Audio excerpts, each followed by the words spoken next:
Assalamualaikum warahmatullahi wabarakatuh.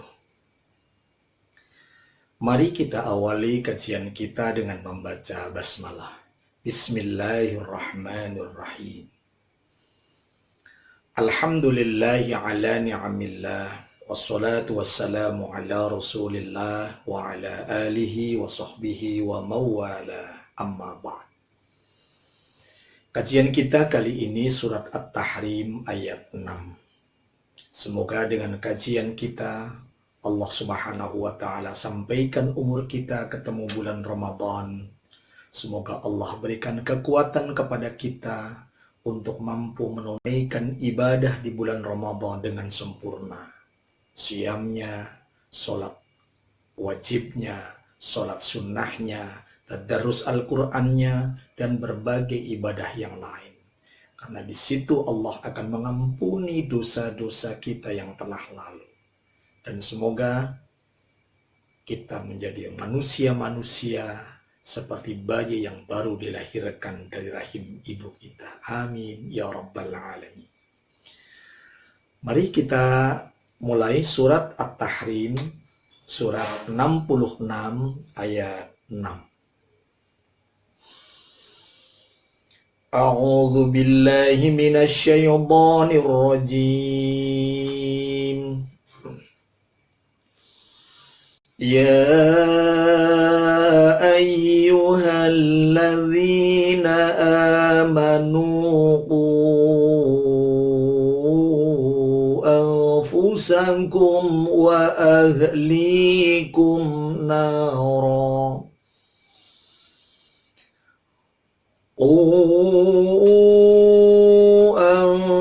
أنفسكم وأهليكم نارا وقودها الناس والحجارة عليها ملائكة غلاظ شداد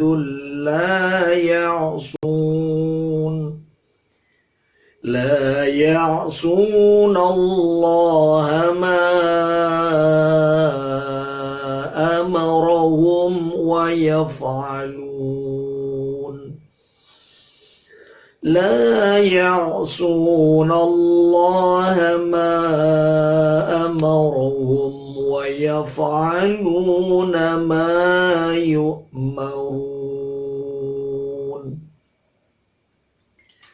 Ya ayyuha, ya panjangnya 6 ketuk, di situ ada mad tabi'i ketemu dengan alif sehingga panjangnya menjadi 6. Alladzina, dzi itu ada kasrah ketemu dengan ya, dibaca panjang 2 ketuk, namanya mad tabi'i. Alladzina amanu, a itu juga panjangnya 2 ketuk, mad badal. U itu dhammah ketemu wawu, dibacanya mad tetapi mad tabi'i, tetapi setelah wawu ada hamzah di luar kalimat sehingga namanya mad jaiz, panjangnya 6 ketuk.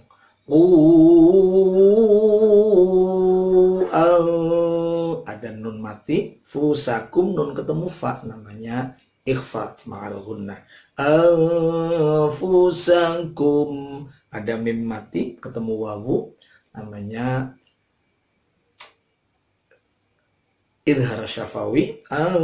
Fusakum wa ahli, li lam kasrah itu ketemu ya, dibaca 2 ketuk panjangnya. Wa ahlikum mim mati ketemu nun, dibaca idhar syafawi.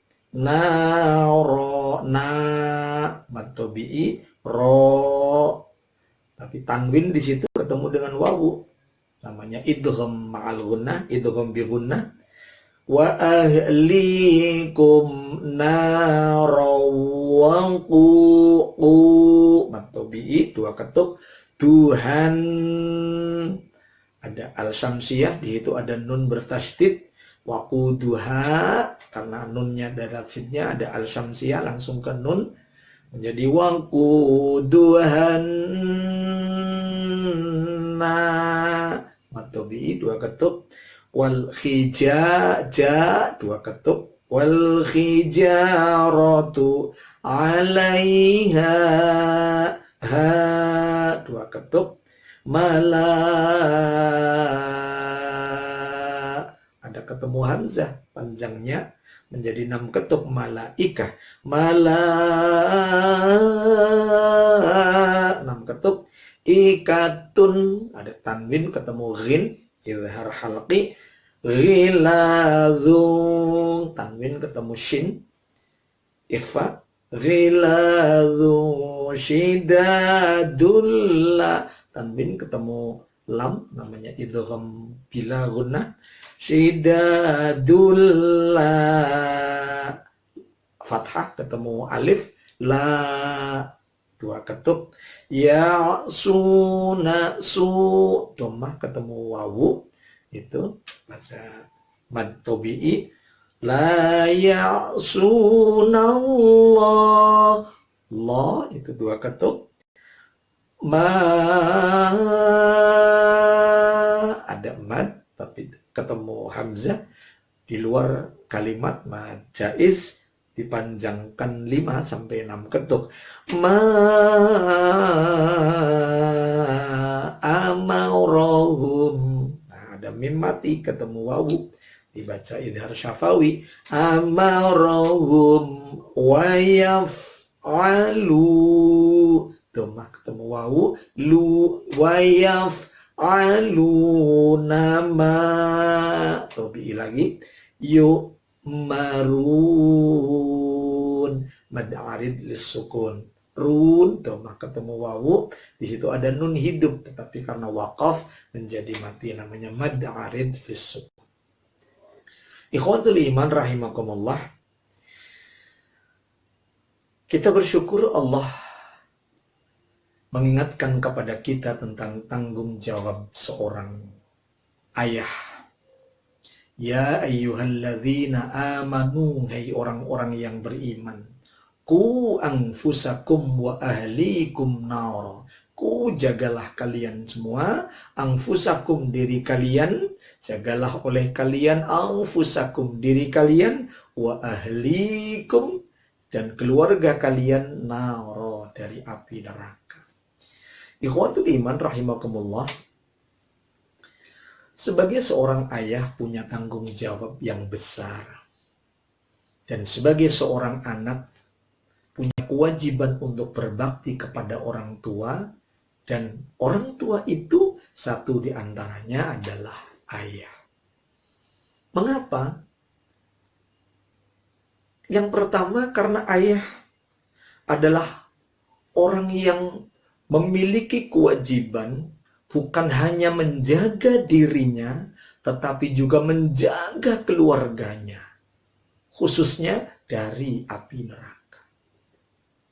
Allah menyebutkan dalam surat At-Tahrim ini, ya ayyuhalladzina amanu qu anfusakum wa ahlikum nar.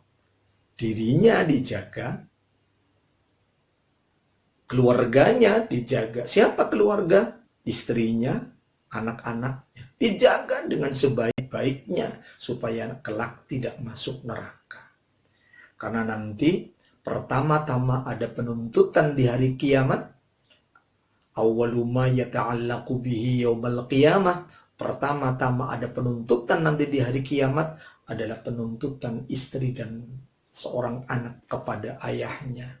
Khudh min hadzal rajul, ya Allah, ambil pahala orang ini. Kenapa? Saya masuk neraka karena orang ini tidak pernah ngajari saya. Saya masuk neraka karena orang ini tidak pernah menjaga saya. Saya bermaksiat dibiarkan saja. Saya tidak sholat dibiarkan saja. Saya tidak puasa Ramadan dibiarkan saja. Itulah seorang ayah punya tanggung jawab yang besar. Bagaimana supaya keluarganya, yaitu istrinya, anak-anaknya, dan seisi rumahnya yang menjadi tanggung jawabnya terhindar dari api neraka. Tanggung jawab yang kedua, ikhwah fillah rahimakumullah, seorang ayah wajib mencari rizki. Seorang ayah punya kewajiban untuk memberikan sandang dan papan bagi keluarganya. Allah Subhanahu wa taala menyebutkan dalam surat Al-Baqarah ayat 233, wa 'alal mauludi lahu, dan atas ayah yang menyebabkan seorang anak itu lahir, rizquhunna wa kiswatuhunna. Dia punya tanggung jawab, punya kewajiban untuk mencari rizki, rizquhunna wa kiswatuhunna, ngasih makan dan ngasih pakaian. Sebagaimana yang disabdakan baginda Rasul Shallallahu Alaihi Wasallam ketika ditanya apa tanggung jawab seorang ayah sebagai seorang suami, apa tanggung jawabnya, kata Rasul Shallallahu Alaihi Wasallam, tutaimuha idza at'amta wa taksuha idza tasa. Beri makan kalau kamu makan, beri pakaian kalau kamu punya pakaian. Jadi ikhwatul iman rahimakumullah, tidak gampang menjadi seorang suami. Tidak gampang menjadi seorang laki-laki yang predikatnya seorang suami. Tanggung jawabnya yang pertama, jaga keluarga jangan sampai masuk neraka. Beri makan, cari rizki yang halal untuk makan anak dan istri kita, untuk membeli pakaian anak dan istri kita dari sumber yang halal. Fenomena yang terjadi dewasa ini adalah tuntutan materi yang begitu menggelora, sehingga apapun dilakukan oleh seorang ayah, seolah-olah materi yang banyak menunjukkan kesuksesan sebagai seorang suami. Padahal suksesnya seorang suami adalah istri dan anaknya tidak masuk neraka. Pakaian yang dikenakannya, makanan yang dimakannya bukan berasal dari sumber yang haram, tetapi semuanya dari sumber yang halal, sehingga kelak masuk ke surganya Allah Subhanahu wa ta'ala. Tanggung jawab yang ketiga bagi seorang ayah adalah ayah punya kewajiban untuk membekali anak-anaknya agar menjadi pemimpinnya orang-orang yang bertakwa. Pemimpinnya orang-orang yang bertakwa. Bekali anaknya, bekali keturunannya agar menjadi pemimpin bagi orang-orang yang bertakwa. Kita ingat doa yang selalu dipanjatkan oleh seorang ayah yang diajarkan oleh Allah Subhanahu wa taala dalam surat Al-Furqan ayat 74. A'udzubillahi minasyaitonir rajim.